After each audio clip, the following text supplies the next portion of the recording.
Before the war between Ukraine and Russia began, there was much negotiation. In your opinion, could it have been avoided? This war could have been avoided. It was avoidable. Let me go back. Well, Ukraine is basically a part of the old Soviet Union. Russians think of Ukraine like we here will think of candy. And the breakaway took place. At that time, a fair number of the old Soviet nuclear missiles were in Ukraine. The US asked Ukraine to give it up, and in return they got a guarantee of their sovereignty. Russia also joined that. That was called, I think it was done in Berlin, the Berlin Agreement.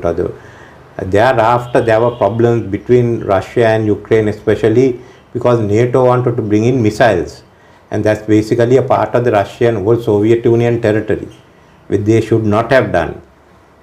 This went on for some time. Then there's the famous case of Russians taking over Crimea, which originally belonged to them, and they get it to Donbass and other areas. Let's leave that aside. So when it came, it was a question of, are you going to put missiles here, join the NATO and put missiles here? Russians said no. Now President Obama and President Biden, President Trump got through it. They didn't concede the Russian claims. On the other hand, they didn't make Ukraine an issue. So there was room for negotiations to settle it later. Especially President Trump at one time even reached out and had a good rapport with President Putin. And now after President Biden came in, his foreign policy seems to be to take on both Russia and China. He wants to be the defender of the Western order. Recently Russia and China signed an agreement which is called the No Limit Friendship. It's a friendship without limits and without any boundaries or prohibitions. So thereafter, when Russia was emboldened by it to push further and ask that nuclear missiles not be put there in Ukraine, and Ukraine should not become a member of NATO. US and UK, especially though not the other NATO members, try to play their own game. They try to corner Russia and make Russia back down by Ukraine, saying, no, we are going in to join, we want the NATO, we are not giving in to your demands. So they played this game and they expected Putin to climb down. But Putin was ready, or he thought he was ready, and he's invaded Ukraine. So the real issue is really about the security of Russia and what are they going to do. So this has caught the West and the Americans by surprise. The fighting is going on. Russians have intervened as Soviet Union in East Germany, in Poland, in Hungary, when Hungary withdrew from NATO and from the tried to join the NATO, and then Czechoslovakia in 1968. So they have the experience. What is happening there? I think the Russians have got in there, and what will happen to Kyiv? I don't know. The last occasion was in 1941 when the Battle of Kyiv took place, and what the Germans did was they surrounded Kyiv. They never took it over. So Russians may be trying to do this, and they are putting their strength. They seem to be surrounding cities. How much they come into the center of the cities, I don't know, but there seems to be some strategy they are following.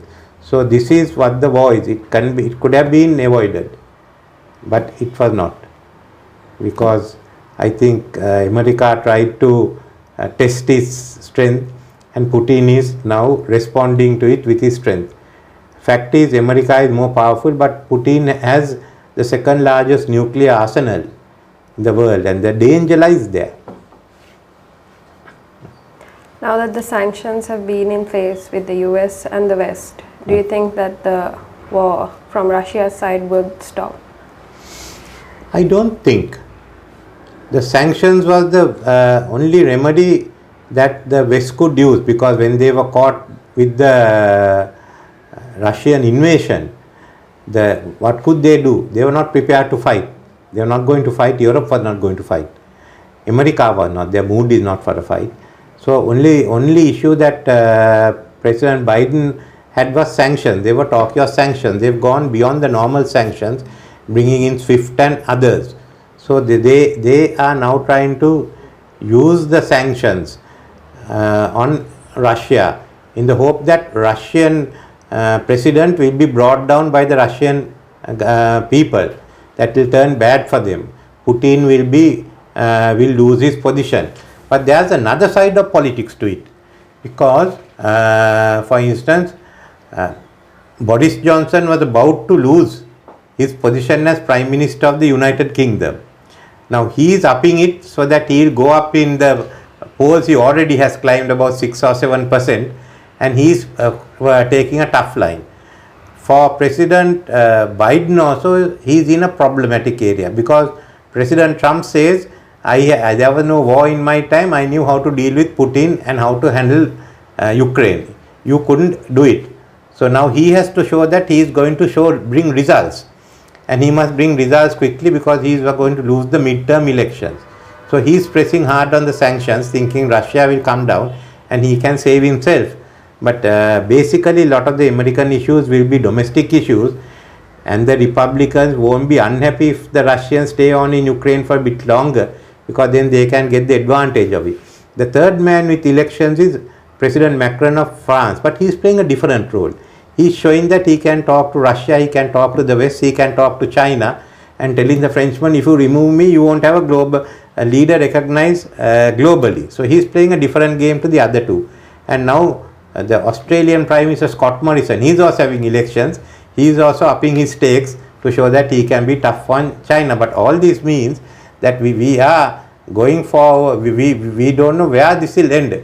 Each one is playing for his politics. And secondly, this is going to bring down the total global economy. And the question with the SWIFT and all should be utilized for political purposes are coming up. So anyway, it's going to be a hit on the Western economy also. And whether some of the economies can recover, where the COVID recovery will get put back by it, is another issue. So sanctions itself is becoming more complicated. And the issue for us is why are countries which are not involved in this also can't do transactions with Russia. That's a big issue for countries who are not involved. So all that is coming up now. It may be the sanctions may also lead to the question of how West is using its economic power, and how do you respond to it. Already other countries are raising this issue. Why has China and India refused to support sanctions against Russia? No, China has the no limit friendship with Russia, and they say that there are reasons why the Russians acted. They are not defending it, and that we should stop the fighting. India also, remember, India is very close to Russia, so is China, and they are members of the Shanghai Cooperation Organization together with Pakistan, Iran and the Central Asian republics. So Russia is getting support, is getting help from there, in the sense they are not turning against. So actually what has happened is the Shanghai Cooperation Organization is holding. The issue is for the Quad. India is a member, but India has not taken the same line as US. India's self-interest is that they should go along here. But there is a bigger issue than just India or China. The fact is that Asia is silent. They haven't condemned Russia the way America expected them to. They have raised the issue of the invasion in the Security Council. China, India, UAE, all are silent. They were non-committal. Indonesia, the leader of the chairman of the G20, is non-committal. It's where Pakistan is also going along with Russia. So it looks as if the whole of Asia, most of them, are going along with Russia. Now that is what is important, because Asia counts today, and everyone is neglecting that. They don't want to report it. There's another issue that has come up, and I think which we in Asia have to think of. The third conflict in Europe. Where will it end? The first was World War I. They could not sort out how to do the investigation on the assassination of the heir to the Austro-Hungarian throne, and as a result, the First World War broke out. Serbia and Russia on one side, Germany and Austria, then France and Britain got in. They couldn't control it. The Second World War also started in Europe, and by 1940 apparently the Germans controlled the whole of Europe and Britain was actually isolated. Britain could not have survived till 1942 when Russia and America were attacked and came into the war without the help of the Asians. We gave about, South Asia alone gave about 2.5 million soldiers, and a lot of the other resources came from Asia and Africa together with Australia and Canada. But without this, Britain could not have survived without its empire. And when the war was on, remember that China, about 5 million Chinese between the nationalists and the communists, tied down the Japanese. So that the land war was basically 5 million tying down the Japanese in the Asian continent, and then the British 14th Army with the Indians tying it down in Burma. So American soldiers could go up. The US destroyed the Japanese navy. So without it, the war could not have been won. The French lost their territory. They started a government in exile, Free French. They only had a building in London. Then they asked all the French colonies to support the Free French. All the Frenchmen who were governors said no. There was one African governor, Felix Eboy of Chad. He declared for France, Free France, and that's how the French came up. Whole of Europe was under the Germans. It's we here who gave the manpower to get Europe liberated. And okay, the Europeans and Americans, Russians put the next world order. That collapsed in 89, but nevertheless the West and Russia has been running this. Now we find is that they are bungling and they are going for a third conflict. If it's not a world war, at the moment nuclear weapons are not being used, certainly there will be economic havoc, which means that Europe is unable, within a century they are unable to control their conflicts and they are trying to come out. So in this case now Asia has come up.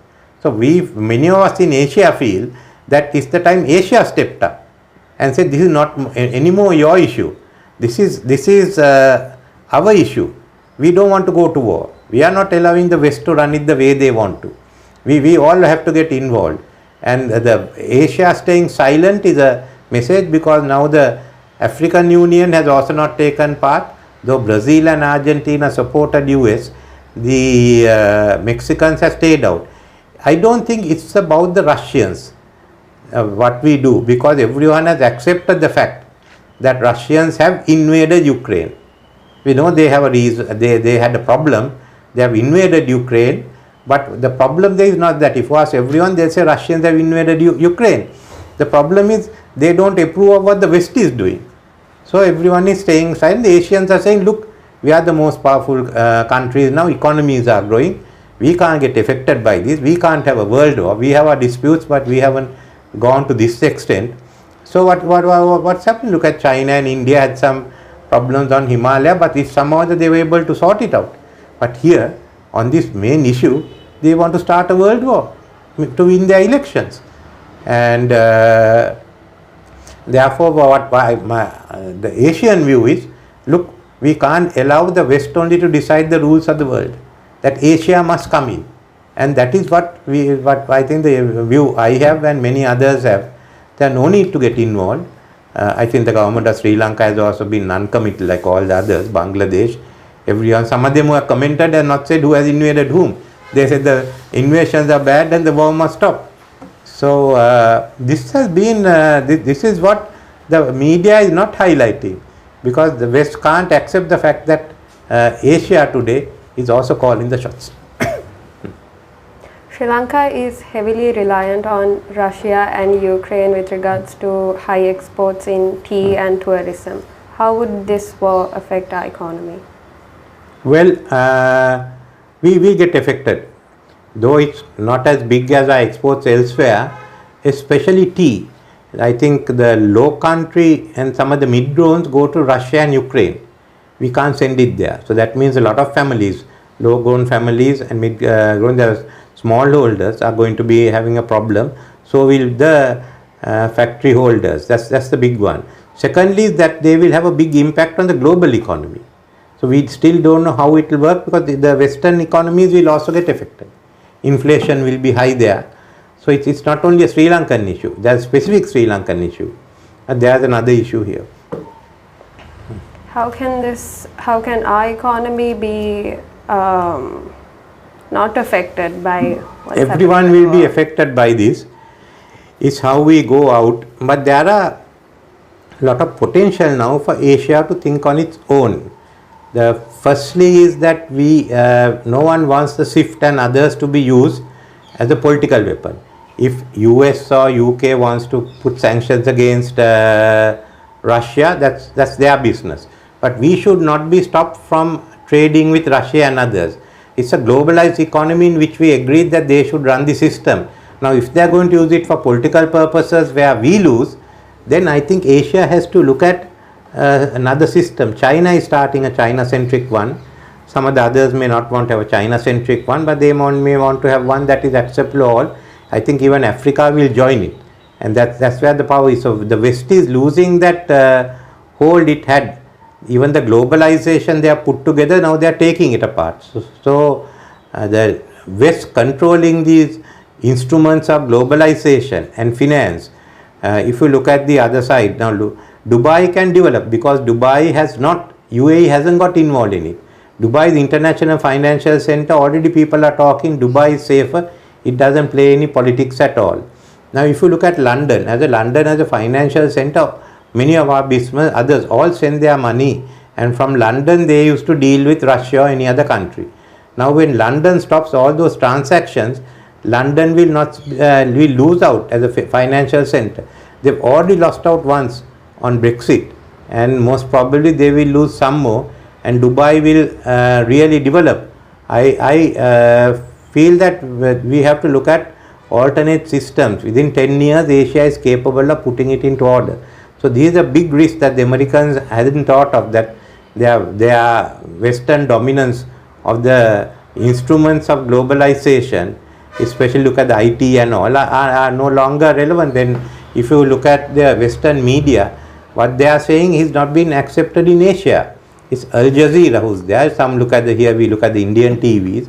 So that's you can see the Western power is being reduced. In my view, I think it's ideal time when this confrontation comes to an end for Indonesia, as was both the chairman of the G20, but also where the first Asian conference was held, for Indonesia together with China, India and UAE to summon a conference of all Asian nations and look at how we can reinvent India. After all, the Asian power started in Indonesia with the Bandung conference.